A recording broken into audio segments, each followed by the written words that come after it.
দেখতে থাকো জায়গাটা কেমন লাগছে। ইসকনটা, হ্যাঁ, পার্ক স্ট্রিট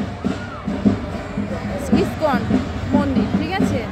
এখানে প্রচণ্ড রথের মেলা হয়, রথের অনেক কিছু অনুষ্ঠান হয়, ঠিক আছে।